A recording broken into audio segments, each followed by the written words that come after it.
This is Monica Perez here with Midnight Mike of the OBDM podcast and one of the hosts of the Union of the Unwanted, and his lovely wife, the Naked Gardener, who graces YouTube with her homesteading journey. And I love both of their shows, but they're very different. So I don't know where this will take us, but I do know you should strap on your tanks because we're going deep with a dive master duo. Hi, guys. Hello. Hello. So, okay. Two different shows. We've got Midnight Mike on OBDM, which, by the way, absolutely 100% true. You have to listen to it twice through to be hooked. And I would also say that I have to listen to it, and I hate it when people say this to me, but I have to listen to it at 1.5 times speed.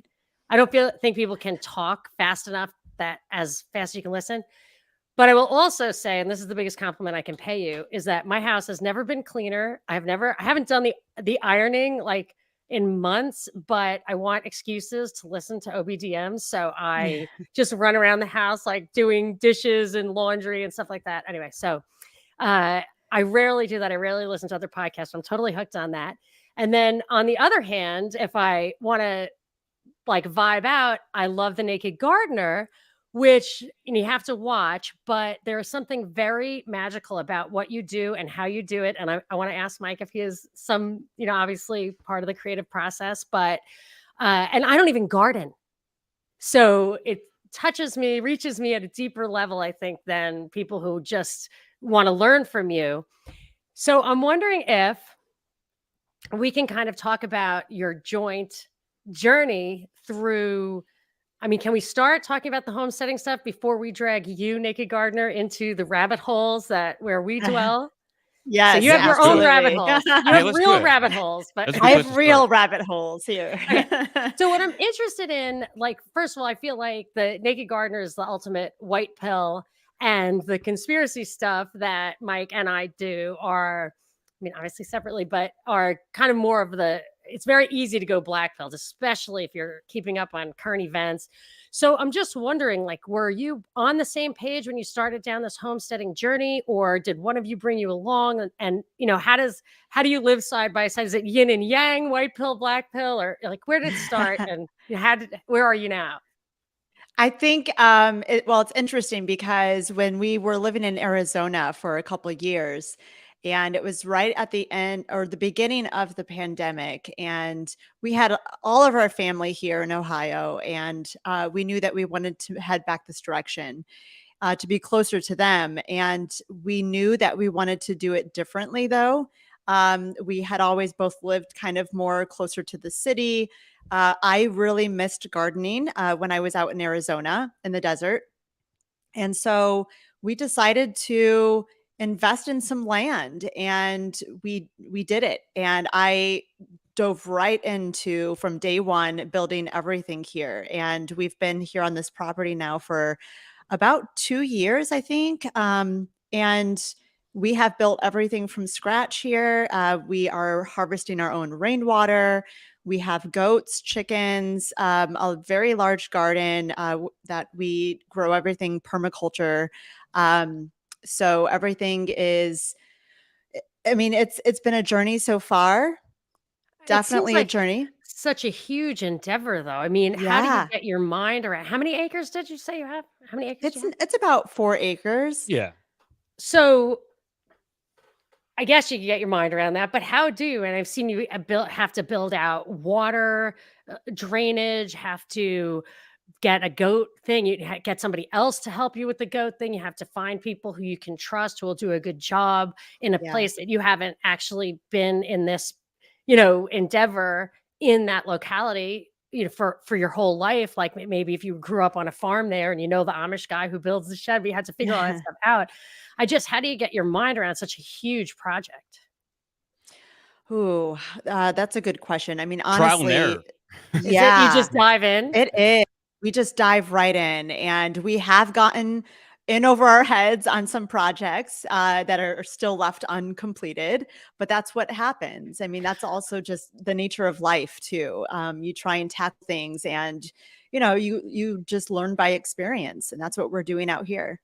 I Yeah, saw when I saw the goats, I thought it was a little obsessional because you were just like went to I was like, "We didn't even digest the last thing," but Kat, sorry, Mike, go. Yeah. no, I like a few years ago, like homesteading or doing something, trying to do something like this wouldn't have crossed my mind. But then when the pandemic hit, we were in pretty much in Phoenix, Arizona. We had different reasons for wanting to get out of the city. I wanted just to get away from as many people as possible, not because of the pandemic, just because of like social unrest, and it just got a little too congested, and to get closer to home. And honestly, my wife could have said, I will move to Alaska, and I would have followed her. So going back to Right. Ohio is a no brainer. I'm not like a super handy person. I'm good with computers. I'm good with like technical Yeah. stuff. When it comes to using some of these tools to improve the house, I am a complete novice. I know a little bit here and there, a little problem solving. Um, I'm mostly a background character in her documentation of our homestead, and it's just a lot of trial and error, and trying to come up with some creative solutions to solve problems. And when you're using devices or techniques, it must be really hard to learn that stuff like out of a book. I guess you can use YouTube videos and that kind of thing, but there's so much to technique that is from your experience that I feel like I'd probably lose a finger or something along the way. And are you so you're Naked Gardener, you're the one who's taking the lead on learning all of that? Absolutely. Yeah. I mean, this has been something that I've been interested in for a long time, not just pandemic. I love nature. It's my place to go when I just need to totally reset. And I do believe in our connection to nature being vital for our health, our well-being.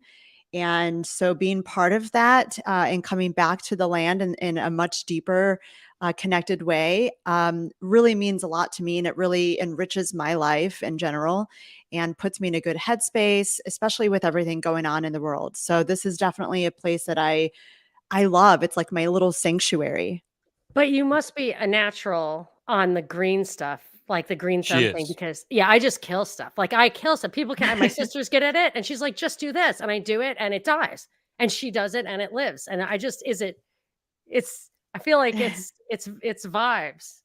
Yeah, It's I think energy. I Yeah. think she's got a I think she has an intuition about it, Right. and, like, I like, she I think naturally knows what will work and what won't, and obviously, you make some mistakes when you plant something you don't know, and, like, when I'm using a power tool, I know a little bit about power tools. I know when there's a problem or we need a particular type of drill bit or some things like that. I know how to start chainsaws and stuff like that, but I don't know everything, and you do make mistakes. But I think my wife has a good intuition about what may or may not grow in a particular area.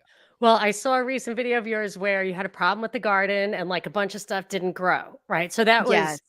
a lot like that, I almost cried for you. Like, I literally would have cried. Like, I could not handle that at all. Like, that would have Yeah. completely broken me down mentally.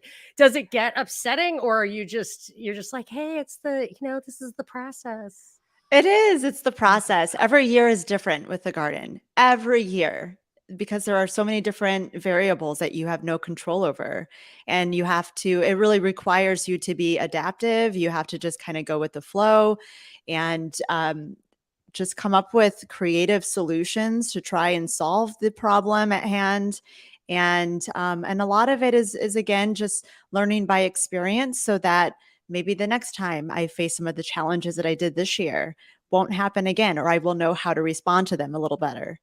I recently visited it's funny because I really have a brown thumb and I live in the city and my heirloom knowledge is like how to walk down a dark street in Brooklyn and not get mugged. I can do it very well. It is a skill, but I don't understand the stuff at all. But a lot of my listeners are either new homesteaders. I've permaculture. I sent my son to go stay at um, a permaculture place who I met through podcasting one summer, and I took him up to see greener pastures. Lanny and Chud are they have a family farm, and she's relearning this stuff. She does a lot of food preservation, and one of the things that she's mentioned was that something that grows in one area of her flower bed or whatever her garden is like those seeds from the one that grows the best in that exact spot is what she uses next time. So she's literally getting such diversity in her seeds that they will grow better in that exact plot of land. And that, to me, like, that would make all those years of trial and error pay off, like, in a, just intergenerationally for forever in the future, which is why it's sad Yeah. we've been disconnected and then are Mhm. now learning to reconnect because so much is lost. I feel that way about gun instincts too. Like, when people had guns on their pickup trucks and 12-year-old boys got their first guns, like in Texas, and then they're like, well, you can't have them on a rack on the back of your pickup truck anywhere. That just changes everything. And or I was in Ireland recently and they had banned the Irish language for a while, like the English, and now they're teaching it in school. But I'm like, that's totally different, and they don't know it. And just having, but my grandmother used to speak Gaelic, like, for reals, and they just, once they've disconnected that, it's I think probably something will be lost. But I feel like if you dedicate yourself to it, you can find it. But it might take a couple of generations to get back to where you were. Yes, yes, I definitely believe that. I think that, it's about, even the example that you brought up, the story you brought up about the permaculture farm. It's developing that relationship and it's long building, but over time you get closer and closer with your land, your area, what grows well, where it grows best. You just start to learn that with experience and just by having that deeper connection with the land. And I think that that is so important and something that we have gotten so far removed from as a culture. Yeah, Yeah. it's like the land has a personality here.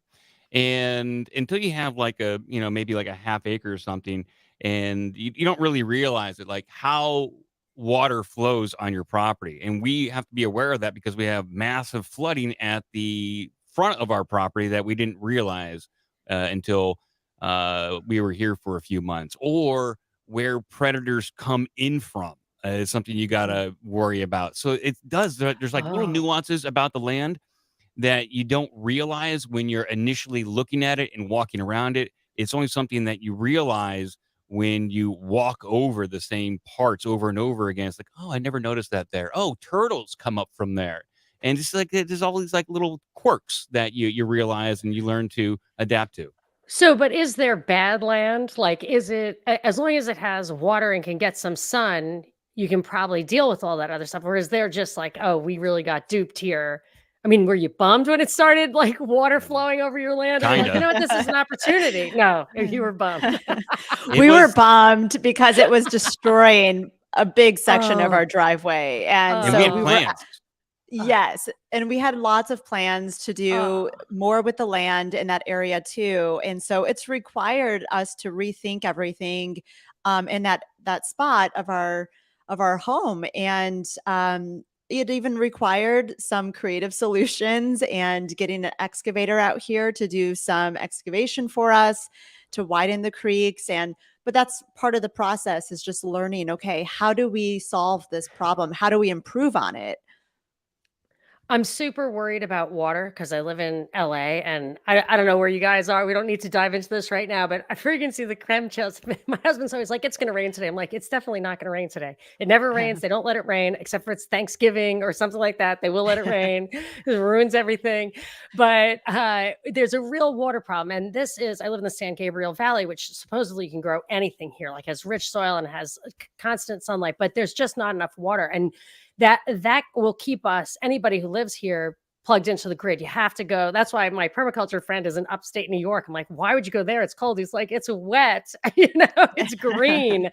So I would think that the water thing could be an opportunity. However, it sounds like it takes a lot of money. So what happens when, how do is this to you guys just a money pit, or do you feel like over time it will pay itself back and things you don't have to buy, like food? Or is it purely like an investment in security? How do you look at it as far as effort in and yield? Yeah, that's a good question. I don't think of it as a money pit at all. I mean, I think of it as an investment in our long-term security, peace of mind. Being out here, it's private, it's secluded. Every time I drive down my driveway, I still get goosebumps and I still feel so grateful to have the opportunity to live where we're at. And so I wouldn't trade it for anything at all. And I know Mike feels the same way and I'm sorry to answer for you, Mike, there, but I know he does feel the same way because we still say it over and over again how much we love being here and how beautiful it is here. And that I think makes it all worth it. And also everything that we're doing, the animals, seeing how happy they are and knowing that we take part in that is just beautiful. And also, of course, the garden, where we're growing is closer to the house, more uphill. There's a bit of a slope on our property, and that's where a lot of the water issues that we were having was in the lower end of that slope down into the pasture area. But the excavation work that we did do and that we did invest in really paid off because it has reduced drastically the amount of water that was flowing through that area of the land. So, But Monica still has like you have water issues out there in LA. We have our own water issues. Like we have on this property, we have a well that generates right around 50 to 75 gallons of water a day. That's got a submersible pump in there that goes into our house, but that's not typically enough. So we also have a cistern that holds about 1,500 gallons. Now that's all good for like if the grid goes down, like we still have access to our cistern, but we still need electricity to run the pump. And so we're devising ways to run that submersible pump for our well off of like a Jackery battery that can handle that kind of power requirement. And then if we need to recharge, we have some solar power. So we Yeah. could be off grid and be okay. And that was my plan. Like why I was enthusiastic to move out here is like when the crap hits the fan, where do you want to go? I want to be in yeah. the place so I don't have to go anywhere Right. and we I, can sustain ourselves pretty easily and a few other people probably I would say for 3 to 6 months pretty well. well, I worry about so the solar panel thing. I know I hate to buy into the like climate change terror thing, but the solar panels are a good thing that came out of that, in that you can charge your batteries. You always, as many as you have, or as many batteries as you can charge, from what I understand. But I don't know for sure. But I feel like there is a um, so you said that you could sustain a certain amount of people, and I think I always wonder about this balance to strike of if you take care of yourself and you have surplus, people will go crazy. When I grew up, my father had dried food in the garage. We had a one-car garage. It was full of Sam Andy food. He had 9 kids. And in the basement of this suburb of New York City, he had us shooting rifles. They might have even been his like World War II rifles that he brought home. Wow. And he'd have us shooting the rifles. And he's like, this is, and I mean, I hesitate to say it, but he was like, this isn't for when the Reds invade, because he was a Red Scare guy.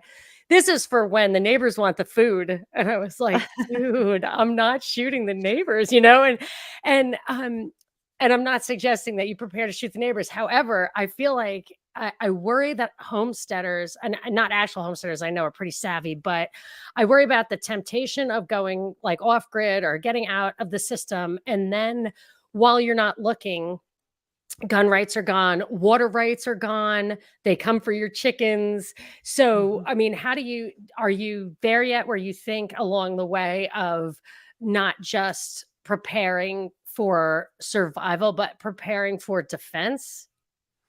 I do. I'm not sure about my wife. I kind of think along those lines, and mine is my thought process is like obviously we want to take care of ourselves and our family, but obviously we can't take care of everyone. But I'd rather have like if everything just like say the grid is shut down for a month. I'd rather have neighbors that are friendly. I would be able to give them food than have hungry, angry neighbors, and kind of build some sort of community that way. You can do a little bit here and there, but you obviously can't save everyone. The what we have for defense is very minimal. Luckily, that we're very secluded, and that is part of our defense. But there are nosy people. I certainly don't want to shoot anybody, and I don't want to get into any sort of situation like that. And it's not my goal here. Okay, I didn't mean to imply that, but how about from even a more, a less brutal perspective? Do you care about local politics? Do you care about state politics? Do you care about how the gun rights are, the water rights? Like, Yeah. do you feel compelled Yeah. to stay plugged into that? Because I know Mike has a, full-time job and then does the podcast, which is like the national news. But I found, and you're doing real work all day, I've found that I almost feel like being aware of the national news, world news, whatever, can be a distraction when in reality, the local stuff is the thing that, like when COVID happened, I had 3 kids, 2 kids in different private schools and 1 kid in the public school. And miraculously, the public school was the only one that didn't have a vax mandate. And I thought, people along the way, as much as I'm really an anarchist or an agorist, people along the way, probably total crunchy granolas out here, were fighting for certain kinds of rights in the public schools because they thought of the public schools as, their right. But they prepared a path for, a process where they couldn't just say you can't go to school anymore because you're not vaccinated. It's very hard for them to keep people out of school. So it's those little details that I feel like uh, and the local level are so important, but who has the time or the interest or wanting to have conflict? I mean, what Yeah, do I you do? mean, the last time that we went to go vote, just recently, we realized how little we knew about like the local county comptroller. When you have Mhm. to vote for like the county comptroller or like the local advisory board or committee, it's like, wow, I am disconnected from local politics, and I don't know what is even going on in our own town. And perhaps we should go to local town hall meetings that they have at the last Thursday of every month. Yeah. We don't. We're ignorant, and we gotta change that. Yeah, I did that too. Mhm. And what I did, I just voted as well. And I used to be like, I mean, I did a lot of stuff on election integrity after November 2020. And I thought, I don't know where the fact that we're all paying attention to it now is definitely part of the thing, but there's always been problems with election integrity, and I've never been really motivated to vote except for to register my protest to the Liberal Fascist Center by writing in Ron Paul. That's all I ever did. But now, after this COVID thing, I do vote because of the local things, and there was a really a constitutional amendment that in reaction to Roe versus Wade out here, which was like deliberately over the top, and I wanted to vote against that. But what I did was I knew a kid in my son's class in high school who was like one of those earnest political types, but he was totally anti-vax. And I texted him and I was like, who should I vote for? And he was like, oh, I did a whole guy because there's like 25 judges. They don't have R's or D's next to their names. Not that that would really matter that much. It's just yes or no. And who 25, I'm doing the due diligence on 25 judges. I'm not. So, of course, everyone we voted for lost, which makes sense because we live in LA. And, but I do care at least. And it did prove to me that it didn't really matter that I voted or not because it was such a landslide against me on every single thing. But I'm acutely aware now of how important the local stuff is. Mhm. And I feel like I'm not ready to just give up. And I worry that my instinct to like go we think of moving to Texas. My husband's from Texas. I don't think there's going to be much permaculture there unless you do have a great big rain barrel because it's a little weird in that hill country. But I worry that I'll just want to veg out after all these years of being aggravated. But I wanted to ask you guys, so I feel like you are this being soaking up the rays and vibing on your land is such the white pill. And Mike, you're always like, I always see you it seems like most of your time is spent with the screens or keeping up on news. And I would expect that the naked gardener's personal growth would be just like, this big flower that opens, like one of her sunflowers opens up to the sun. And what was happening to me when I was doing a show every single day of the news, like I was feeling, stressed out all the time, like all the time. And I wonder if that's a divergence with you. And I don't know what you would do about it, Mike. I don't know if you'd walk away, but you've been doing the podcast for so long. I can't imagine. I learned to divorce myself from it, and to me, it's just a point of conversation, and I try not to emotionally invest too much into it. I'm aware of a lot, I'm also aware of what I can and can't change. And at this point, I digest the news as if it was just a piece of like situational comedy that I would see on Yes. TV, Totally. and it just Yes, seems I so totally ridiculous. agree. Yeah. And my wife's aware of a good number of things, but I just follow this stuff because Right, of like the a voyeur. podcast. Yeah. Yeah, yeah. So, but are you guys political? Do you have the similar political ideologies? Hmm. Are you political, like, agnostics by now? Huh, good question. I don't know what Do you vote for the same people? Like, did you sit there and be like who you're voting for, or did one of you, like, hide the other person's ballot?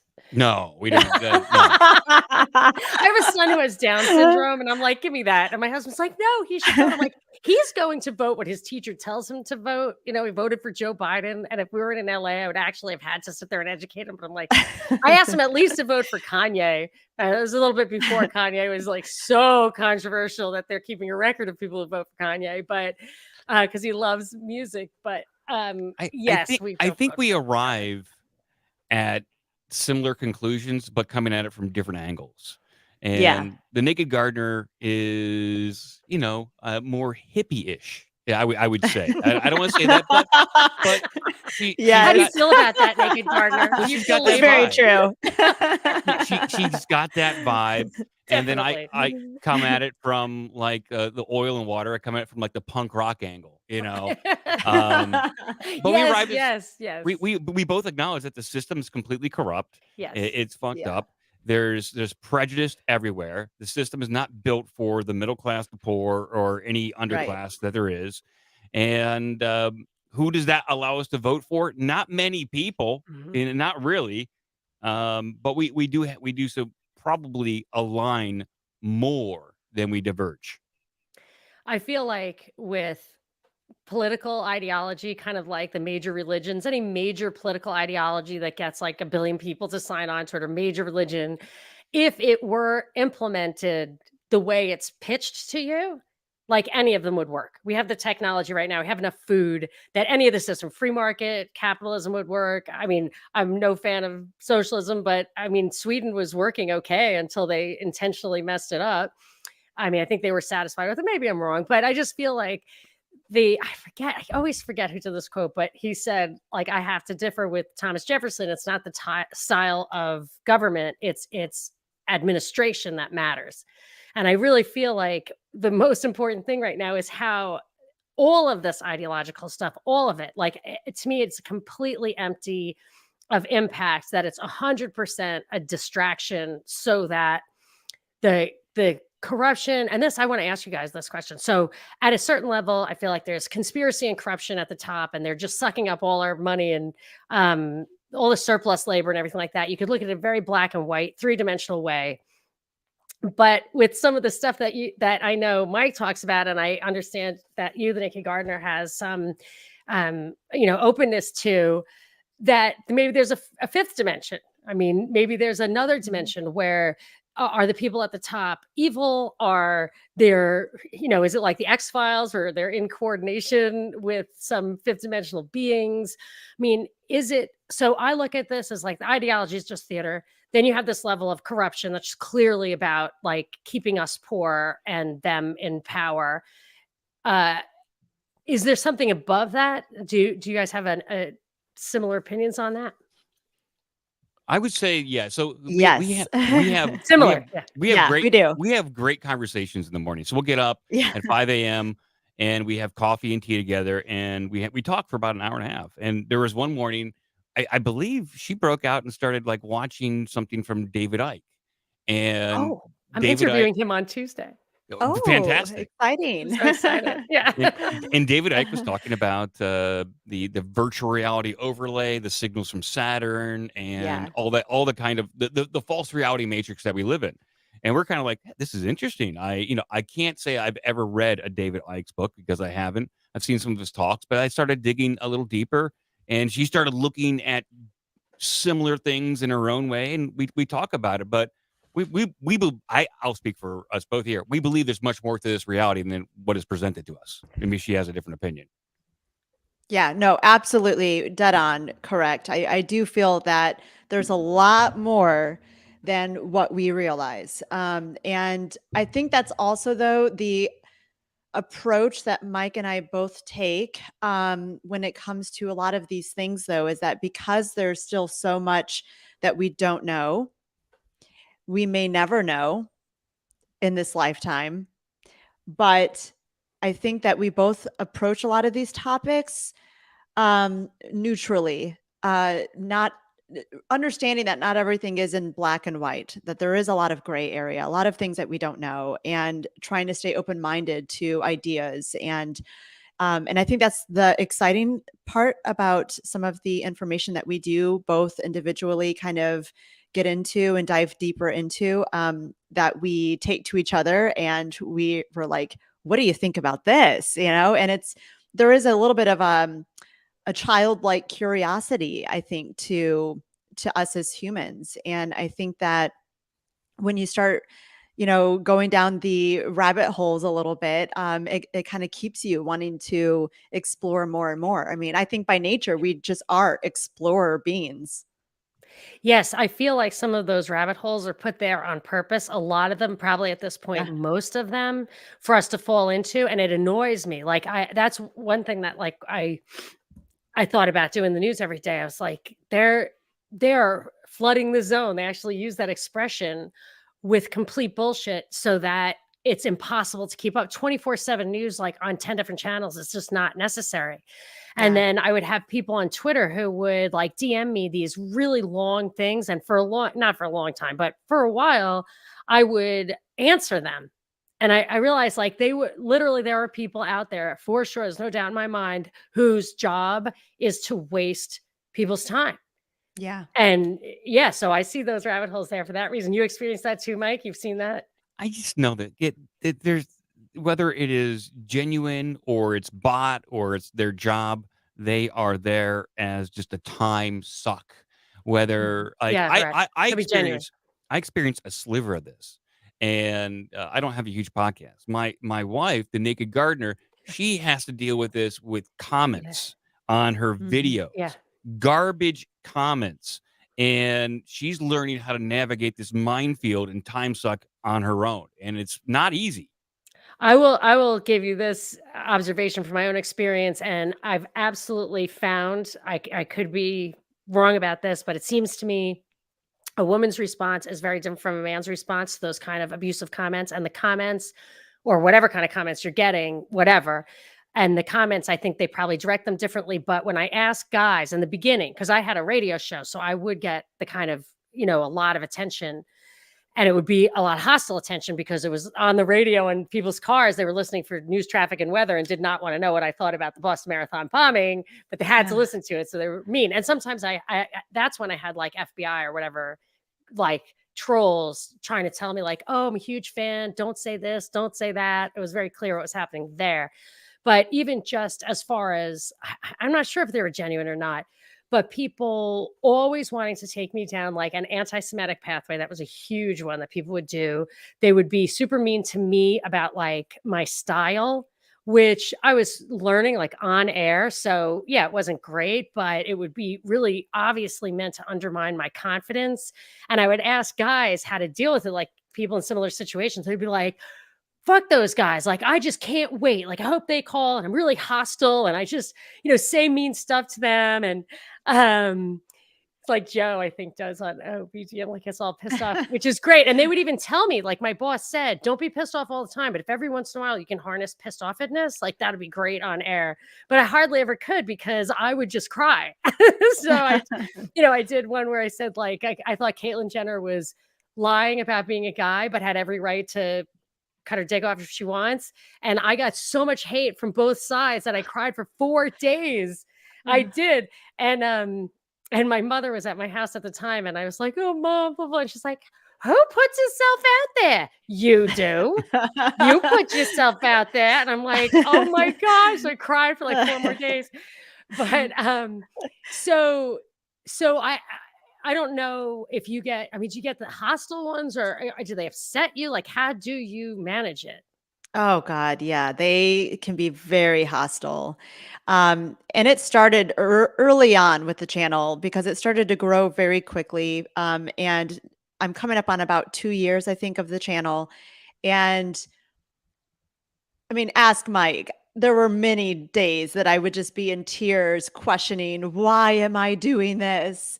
Um, Yes. because it does. It really starts to kind of weigh heavy on you when that's coming and being directed at you each time you put something out.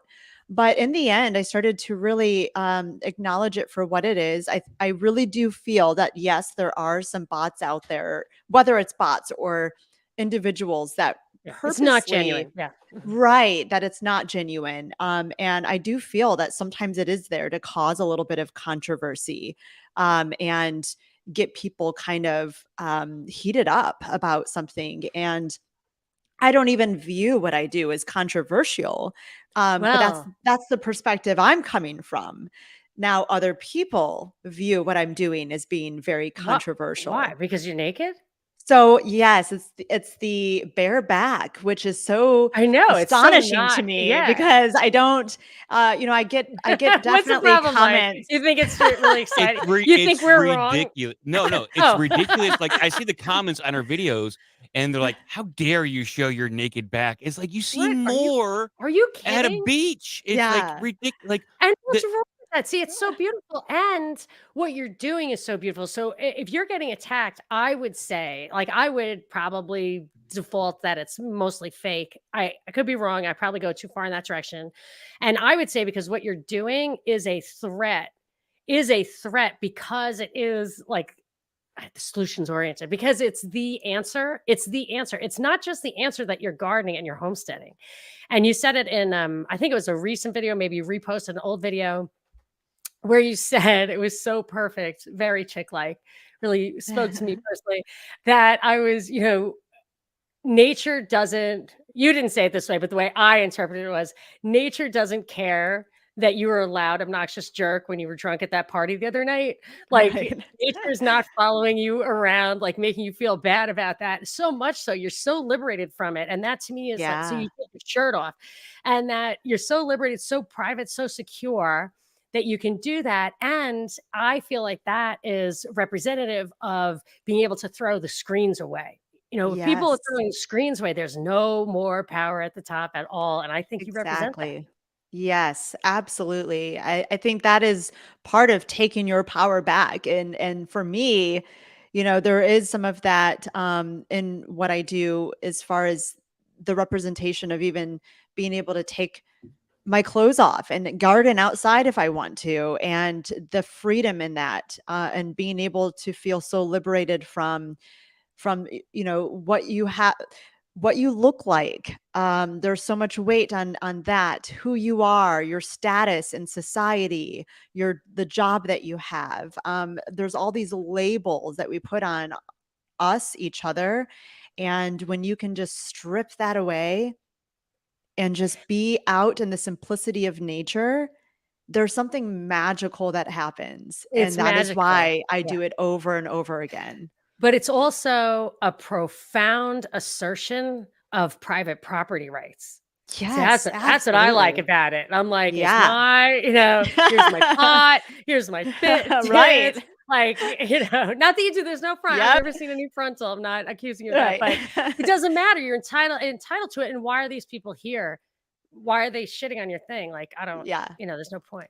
I get it But on every end of the spectrum. So I get people that hate what I do because of even showing the slightest bit of skin. I have some that are angry because they're not seeing more. And I get it. I get it from every direction.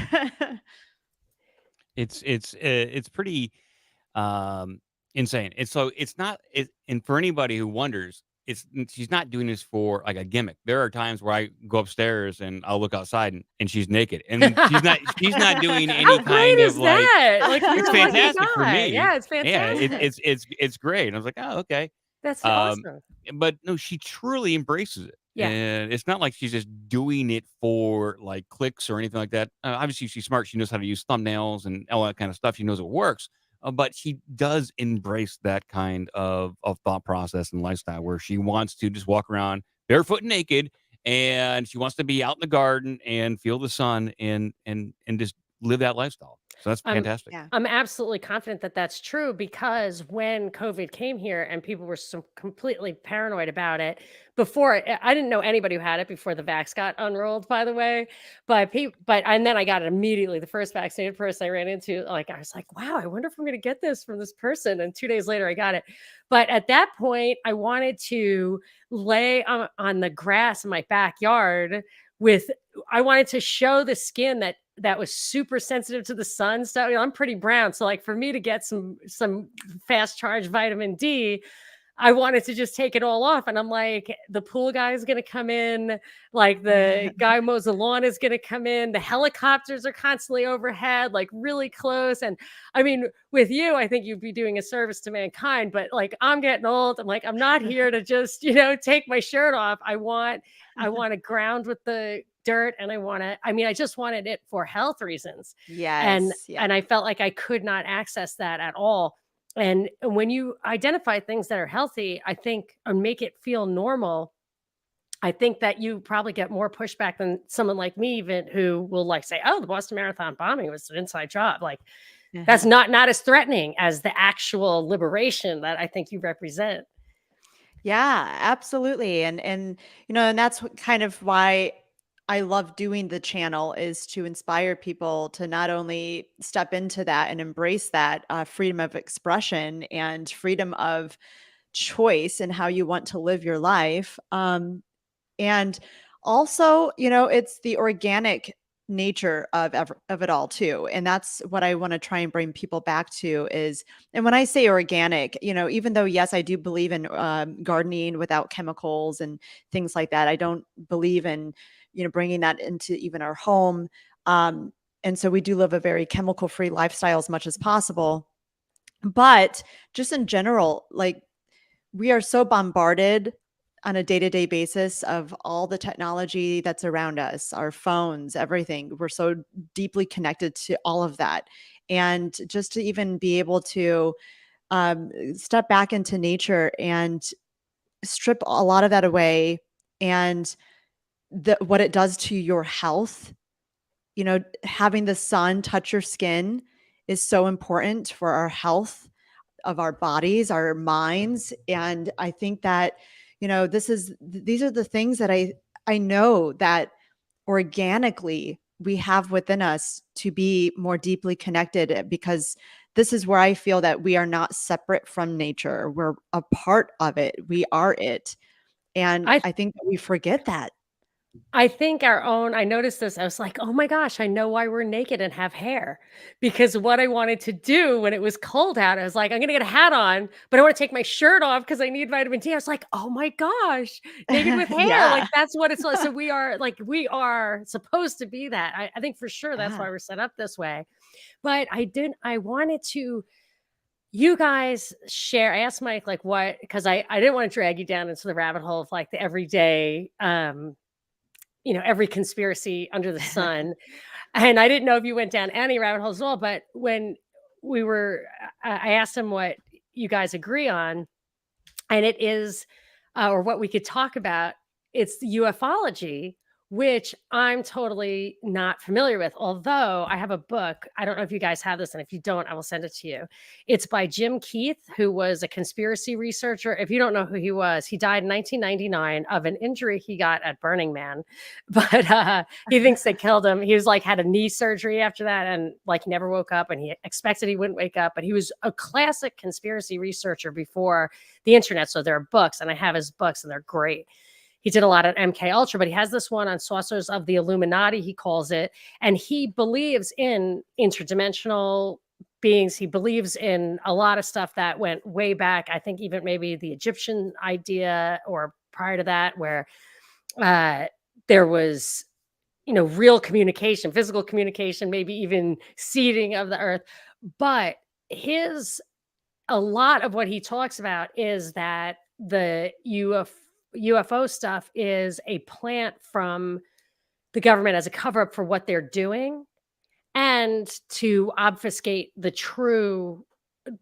the truth from the fake stuff. And so I was wondering if, now you're in Ohio, you were in Arizona where there's a lot of sightings of that. Have Mhm. you do you get in touch? Can you understand what's, do you have any deeper insight? If you probably don't have a lot of light pollution where you are now, and what are you seeing? What are your insights into that?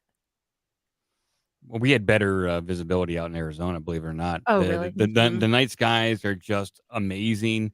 And on our honeymoon night, a lot of guys would go out to a strip club. No, we on our honeymoon night, we went out to Sedona in the desert, night vision goggles, and did a UFO tour, taking a look at Nice. the night sky through the night vision. I, Were there I saw hallucinogenics involved? no. Wow. Um, and Sounded next like an time we go, opportunity missed. I don't yeah. know. Well, we're gonna go back out there. But I saw UFOs with night vision goggle. I saw something in high orbit that was traversing the sky, stop, and then keep going. Mhm. Typically, I don't think satellites do that. We saw some other things, but I personally believe I saw something unexplainable, a UFO. Yeah. I think Naked Gardener saw something that night too. We've seen stuff. Yeah, I believe that Mhm. for sure. My grandfather, who was super, super Catholic, firm believer in extraterrestrial life because of experiences like that. I don't know where he used to be a cartographer in upstate New York, like as a young man. So he would, but like 100 years ago. So there was absolutely no light pollution. And I would imagine it was before the the explanation that it's all military. But did Mhm. you, I mean, I guess this would be more of the research side maybe Mike has done. Did you come out at all in thinking that it's kind of like the X-Files scenario where there's like layer upon layer of where they're covering stuff up that they're doing, but they're also covering stuff up that's true? Yeah, I think so. My position on UFOs has changed over the years, um, and it does seem as though there's about maybe 4 or 5 people in the Pentagon that probably know the absolute truth about what is going on. They obviously use the UFO covers, like the stories, as cover for some super secret projects. They're doing interesting stuff out at Area 51. What exactly we don't really know. We have some, ideas, but nothing exactly. And so I think the brilliant thing about this information is that you mix in truth with fiction, and then you can dismiss it all as fiction. They've done that, I think, pretty successfully since the 40s and 50s. The CIA has, I think, it's been proven that they have infiltrated UFO communities and groups, planted disinformation just to be a part of it and maybe guide their outlook on certain things. I'm leaning in the direction that either it is what has been visiting Earth all these millennia is probably something like an ultra terrestrial, something that has been on Earth with us as long as humans have been there, or evolved in a parallel way to us humans here. And that they just continue to do their own thing. They're like, yeah, whatever the humans are doing, we'll just do our thing. So does this fold into that higher reality? I think so. Mhm. I think they can dip in and out. And so there's like I think it's way more bizarre than what people it's easy to explain craft that come from a star system Yes, right, away. right, right. Like, oh, they're 4 light years away. We knew Yeah. where they come from. It's harder to explain that these entities occupy the same realm as when you die, and that the reason why some people have near death experiences when they get close to UFOs is because that is from the same reality as death. That's tougher to wrap your head around. And there's a lot of religious people within the Pentagon, and their religion leads them to conclude that these are demons. Therefore, they're evil, when that's just their religious bias that allows them to come to that conclusion. See, I was thinking of angels. I was like, It could be. it, Yeah, it exactly. shouldn't be hard to wrap your mind around that concept, although it absolutely is for people, because in like the angel Gabriel, the archangel Michael, the archangel, like these Jesus, these are interdimensional beings who Mhm. can come and go, and we're absolutely weaned on that. We're nurtured with that since the day we're born. Even if you're not Christian, you know those concepts. There's definitely an archetype in there waiting for us to access. So does this influence or fold into what you think of the true power in the universe, of the origin of the universe, that kind of thing? How does it fold into that? Okay, is religion Are the religions on earth just complete theater, just like politics in your view? So here's the thing, like, if for whatever reason, humanity seems to be pretty special for some reason. Else they wouldn't be visiting us and like checking up on us so often. And if the alien abduction sequences are real, if people are really being abducted by something non-human, they're doing it for a reason, and they're obviously very curious about our reproductive anatomy, Oh, egg, sperm, and some of the abductees that I've listened to, they have come to the conclusion that these entities, at least some of them, are trying to create a hybrid entity in order to hijack our souls to ah, leave to get to the higher realities. Like they occupy, let's say that these entities occupy level 5. Well, the soul allows you to get to 6 and 7. They need our soul to get out of this matrix. whoa, Yeah. Naked Gardener, do you Yeah. think that too? Oh my gosh, that's Yeah. terrible. I I don't mean, like that. That's these negative. days, some of the information I've come across has kind of led me in that direction too. Ugh. So yeah, Well, that is demonic then. It Forget it. doesn't sound good. I'm going it with does it. not sound good. So are you saying the people in the Pentagon who think it's demonic, maybe they're all doing all of this for us? Maybe the vaccines are really keeping us from the green fluid guys, So for yeah, the X-Files. so when they started testing DNA for like basically what they're doing, a giant DNA dragnet during COVID. And Yeah. so if I had to think about this in like everything that the elite are doing, they're doing it for our good. Okay. Let's say that they roll out a vaccine and the vaccine it actually transforms us into something that they no longer want to abduct because it transforms our DNA and they can no longer use our reproductive cycle. Therefore, I have to track whether or not Oh, alien interesting. abductions have gone down after the administration of the vaccine or have gone up. And I'm still waiting to get numbers on that. Also, they were also doing those massive COVID testing where they get your DNA and they send it off to somewhere. And what do they do with it? To me, that seemed like a dragnet operation. Like Totally. they're trying to Yeah. find some particular DNA within the population. Are they looking for something that's already here? And Dude, that you're they're trying. freaking me out. Yeah. So if aliens are walking among us, was that a dragnet operation to try to find them? I mean, Yeah, it maybe. I mean, because they said like there was a thing where if you didn't get vaccinated, you had to get tested. yeah. So I Mhm. don't, they had to get you one way or the other. And I just don't Yeah. know. I It, cannot think of a good explanation for it, honestly. I mean, that's scary though. See, I'm looking for the white pill here because I thought Naked Gardener was all she she had is. She is the cracked the white pill. code. But She cracked the But code. this is So all fun science fiction for me because there's nothing that I can do to change the reality. It is up to me to just accept the information and deal with it and realize I can control my life and influence some people around me, but that's about it. right. Well, speaking of science fiction, I'm a huge Star Trek fan. So right Me on too. for that. Yes. You too? Naked Gardener, you love Oh, Star Trek too? he's pulled me Oh, in. yes, absolutely. Oh my gosh, I have to stop watching it for like I like the original series, so I'll like watch them all and then I'll stop watching it for a couple of years and I'll watch it again so that I just need to forget it. It's always so great.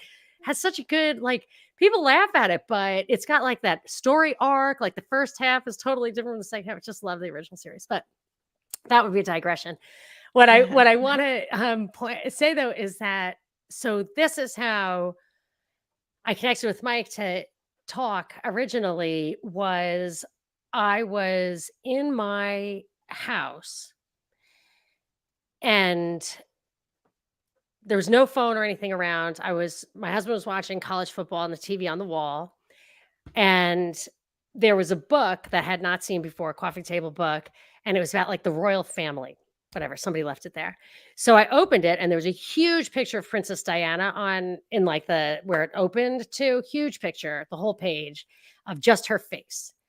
And I'm looking at it. It was like from the 80s. So I think it was before she was dead and everything. So I was just flipping through it and then I put it down and I was bored, not interested in like college football. So I picked up my phone and there was I think it was right then or maybe 1 minute later, a Quora notification came up from my Gmail where it said something about Princess Diana and King Charles, whatever. I never Google her. I don't care about it. It was in my house. I didn't even know it was there. I didn't have my phone with me. I didn't say it out loud. Nothing. The only possible thing is that the TV on the wall is at an angle. And my husband said the TV, although it is new, does not have a camera in it. So did it read my mind? Was it a coincidence? Because I had coincidences like that 10 years ago where I was looking at this shirt and I took a picture of it so that I would remember when it was on sale. And then that picture showed up in my email, a picture of that exact shirt, same with my email and an ad. And people were like, that's just a coincidence. It's like, it's not a coincidence. People didn't believe it at the time that it could be happening, but it absolutely happened. It took the picture out of my phone. Everybody knows that now. You can talk and see something pop up immediately. You see that all the time, but this was too much. So what's happening? Oh, Naked Gardener, you've experienced this before, haven't you? I definitely have experienced this multiple times. And each time it has happened, it has just it shakes you. You're just kind of like, wow, this is weird. And it's happened to that extent that you just mentioned, where I didn't say anything out loud. I didn't search anything on my phone. And then all of a sudden, I'm getting, even in the mail, in our mailbox, I've received mail the very next day after thinking about something that it was a company, a very specific brand even. And I received a piece of mail that I've never The received from next that company day? before. The next day, I mentioned it to Mike and I said, that's really Yeah, bizarre. it's too That much. is really Yeah. bizarre. Because So that was what do you like, think? it's 24 hours. Like, It Yeah. can't if you, be. that's like, Right. that's an extreme turnaround And it's for a physical paper. ad. It's And it's paper. Yeah. physical paper. Yeah. And just So like bizarre. there's no way the ad of that physical thing was probably a local company or whatever. I mean, then you're talking something truly cosmic. Right. Yeah. Like Yeah. somebody sent that when it was processed, when your address was printed, that's when it was in the air. And I looked into this, and Okay. there's a couple of avenues we can go down. So my co-host Joe, um, when he was here, he was talking to me about how he was a couple weeks ago. He was thinking about buying a back scratcher, or like, going to shower so you can wash your back. He was thinking about it. He never purchased one before, never said it out loud. And then he said, I was getting served ads for back scratchers just after thinking about it. There are people, there's an instance on Quora where someone was up late at night. They were applying for jobs, researching like what jobs to apply to. They fell asleep and they started dreaming about Legos. They woke up and they hopped on Instagram and they were being served ads for Legos. So something that they dreamed about and that they'd never really used in real life, and that's what they're being served. Now, in 2017, Facebook was working on a smartphone that could read thoughts. They had like a 60-person team. There's not much more information after that, whether the group got decommissioned or they got rolled into something else, but they were actively working on that technology. In 2010, Intel was working on a smartphone or a chip that could also read people's minds. That's 20 or 10 years old at this point. Then it's also pretty evident to everyone that anything you do on the internet is tracked at this point. And any computer that you hop on, there is usually 150 data points that you do just from like your habits on the computer. But the ad companies, all the spyware, they only need about 10 to 15 data points to identify who you are. So no amount of VPNs or incognito mode is really going to hide what you do on the internet, because you have a certain personality on the internet, like what tabs you go to, what sites you visit. That is your fingerprint.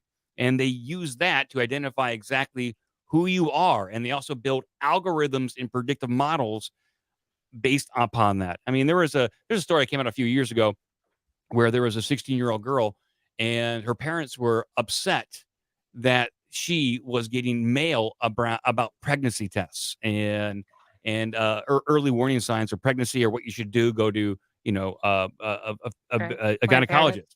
Yeah. But it turns out she was pregnant, and that the cell phone that she had was just picking up on all of her activities and then recommending her things through email. And Oh, so it turned out to be that right. sucks. Now, Crazy. now Oh my to gosh. come to you and you saw something visually, and it makes me lead to a couple conclusions that the camera's always working. It's always taking snapshots. But if Um, the phone wasn't there, but the TV was there. the TV was there, then it's picking up on different things. I think all the new TVs are constantly That's listening too. I think, yeah. Okay, keep It, going. There couldn't it's have been listening. It had to have been looking, but keep going. Sorry. could have Yeah. been, it could have been looking, and that it's always taking snapshots and it's adding it to your profile Right. to then serve your ads. Yeah. Or there is some really good AI out there, and it is able to make accurate predictions based upon your habits. Like, this is the most amazing AI ever, and they're using it to serve ads. I don't know. Or we are so predictable. We are so predictable Right. and mundane that they got us locked down with only a few data points, and they know that we're going to care about the queen when we serve that ad because of everything that's led up to us in that life. All these variables in our life, it finally arrived that now she's ready to start caring about the royalty. like um, Yeah. Okay. or the cell phones and technology really are reading our minds because they pick up on electromagnetic frequencies. Yeah, I Yeah. mean, I'm starting to think that Yeah. because this Jim Keith, who I just talked about, that I forgot. This is absolutely. Have you heard of Jim Keith? I can't say that I have. No, Uh-uh. I Oh, may have he's come across the stuff, but I just don't recognize the name. yeah, he's fantastic, and I will send you a couple of his books. I wish that he were still alive because he's only 50 when he died, and it would have been just great to have him keep going. But he has these books that are very well documented about MK Ultra, and one is called like Mass Control, Mind Control. One is like the Encyclopedia of Mind Control, and it was well documented until like the 70s when they had congressional hearings that put that stuff, pushed it underground, really. But what they were up to at the time makes me think that they could do this stuff. I'm not thinking that they did do it. I don't think they did it to me. I guess it could be a coincidence, but I will say this, that I've talked about this before. It's a Quartz article. Quartz is like a magazine online, and an NSA whistleblower, something or whatever, said that the NSA was behind Google to some extent because of they wanted to understand you so well that they wanted to create birds of a feather in a group for you, which I believe, it didn't say anything, but I believe that those birds of a feather are all artificial. Like, none of them is real. They can make you a total terrorist because you think you're in a group with 100 terrorists who really feed into your mind, and they know how to manipulate you because not of the stuff you buy or whatever, but because of what you search for. That what you search for has a deep, gives them a three-dimensional impression of your psyche that probably no one else on earth has or could construct, even you. And that, I mean, with the Princess Di thing, yes, I think that there's a chance they knew I was ready for it, and that's why they sent me the Quora thing. And I guess the coincidence would be in the fact that that book maybe was in my house the whole time, and I never picked it up before because I didn't care, and it caught me the moment I was like, "Oh, he just became king," Bloop. I don't know, but yes, I think that maybe it's a little of everything, or maybe it's the Yeah. Bider Meinhof thing where I would never have noticed that Quora, headline if it weren't for the fact that I just picked up the book.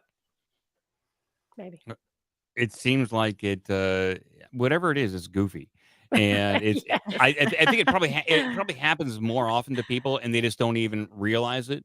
I mean, this could be one big entire simulation where they got us. I mean, they know our destiny, and everything is just so out of control. It's just like, well, just give them exactly what they want right now. See, but you know, Yeah. but if it's a simulation, see, that's the thing. And Jim Keith talks about this in one of those books that I'm going to send you, that if reality can't be really known through our senses, like you were saying, Mike, about like what you can control, what you can't control. I don't want to even go down that path. I just, at that point, I'm like, okay, I'm gonna just try to stay on top of not feeling physical pain by being incarcerated in a gulag. I'm going to make sure I get my cocktail hour because that makes me happy. I'm going to hedge my bets that there's a God and try to be a good girl outside the cocktail thing. And, I just feel like that's it. Like that, when you get so far down that open-mindedness, I have to give up because I need to live in the world, Yeah, right? you need to live your life. I mean, we talk about that all the time with this stuff. It can get pretty heavy, of course, but in the end, it's like, what do you do with the information, such as the stuff that we're talking about with the predictive modeling and some of the things that, the theories that could be taking place with that, and getting ads for things that we just think about. But what do you do with that? Like, so, okay, what if these things are happening? So then what? Then what? Yeah, Are right. are we prepared to totally stop using these and completely just separate ourselves from the world of the internet, never step foot on the internet again? I don't think anyone is. We're all so integrated in it that even knowing some of this stuff is happening, that they're listening, maybe reading our thoughts. It's like, what are we prepared to do if Well, that and is the case? you You wouldn't, know? it would be a net disadvantage anyway.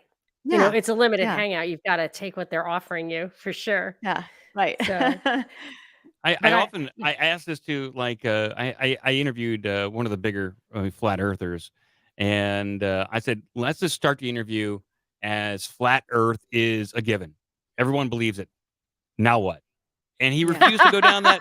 Yeah. He Right. refused to go down that angle. It's like, so okay, we discover the Earth is Right. flat. Now what do you want to do? Well, we still have to worry about defending our chickens because we just lost one last week because of a Oh, predator, our ignorance, my ignorance yeah. specifically. Like, Ah, I don't care. Like, the Earth can be flat. Okay, fine, go for it. We still have right. real I've got a problems to have. coyote. I still Right. care. Coyote problem. Exactly. Yeah, Yeah. I still care about the well-being and health and Right. happiness of my wife, our pets, and our Yeah. animals. And so UFOs really could be demons. I still I got shit to do still, Right. Right. Yeah. Because we feel pain. Yeah. Because if you don't Yeah. eat or you Right. get dirty, if you get lice or whatever, it's because you feel pain. So I'm going to go with the binary pain pleasure thing. I'm going to Yeah. work on that. I always try to keep a positive attitude, and I feel proud that I got Mike to smile a couple of times. I think that's because you Yeah. were here. It's awesome. Yeah, So I smile yeah, sometimes. you saw every once in a while. So mostly because she's here. So that's excellent. And I really I thought it was super cool that you guys have such different, create content in such different ways. And I have to say, I was really surprised that the OBDM hooked me in. Cause like sometimes I think that stuff is like, might as well have like no girls allowed on the treehouse. Right. And, like when it's like Brown Friday, really, Yeah. Mike? Yeah, I know. Yeah. I'm 45 and I do the most juvenile show that I could possibly do. Yes. But it's really, It's it stupid. really is addicting. No, but I don't like stupid. Like that's the thing. Like it's both of the shows are just magic, and the Naked Gardener thing too. Like it just has a way of drawing me in, and I'm telling you, I do not garden, so I think there's something really special going on there, and I'm so psyched that you guys would both come on. I didn't know if that you want to do that, and so sad. I don't know who would. I thought maybe poor Naked Gardener would be like, we try to keep this relationship like on the QT. So thank you for joining me. But I would love it for you guys to just tell my listeners, because I bet we, probably don't have that much overlap, because I have a lot of my listeners are from when I was on the radio. Mm. So it's weird. Like if I ever do, I did a thing where I like sent people something in the mail. So I got a lot of addresses, and it was like still half of the people listening to me from Atlanta. I mean, that just shows you the power of that terrestrial radio. Like you really get Yeah. people, and people who never hear you, would never hear these other points of view. You get people to call in. Like, I love that you do calls, Mike, and I would love to do it myself. But the thing about doing it in like a hostile environment or a friendly environment is that people from every walk of life would call in, real people. You could tell because they're not commenting on your YouTube video. They're actually talking to you, and they would say, that's bull. I'm a liberal or I'm black or whatever, but that is not how I feel. I'm not in favor of reparations or whatever. So, uh, anyway, so I would, although I think everybody should know about you, especially if you're meeting on the Unwanted, if you guys would tell my listeners the best way to find you and when you put your stuff out and that kind of thing. Yeah, go for it. Naked Garden, Yeah. go for it. Well, thank you, OBDM. Yeah, you can find me on my YouTube channel, even just by searching The Naked Gardener, I'll pop up. And then I also have a website, thenakedgardener.us. And on that, I also sell my medicinal herbal teas that I make by hand here. And so that's been a wonderful thing that I started about a year ago now. And then, yeah, Mike, I know you definitely have your podcast. So do you want to share that? I do. I do a podcast called Our Big Dumb Mouth. You can find us at obdmpod.com or ourbigdumbmouth.com. We stream live 7 p.m. Eastern Standard Time, mostly on Wednesdays, and then again Saturday at noons. And over there on Twitch, we got all the links on the website, and it's a fun show, you know. It is super fun, super fun. Yeah. I'm gonna sign off, but if you guys could stick around for just 1 minute after the outro, and this has been a live dive. Thanks everybody for listening. This is Monica Perez.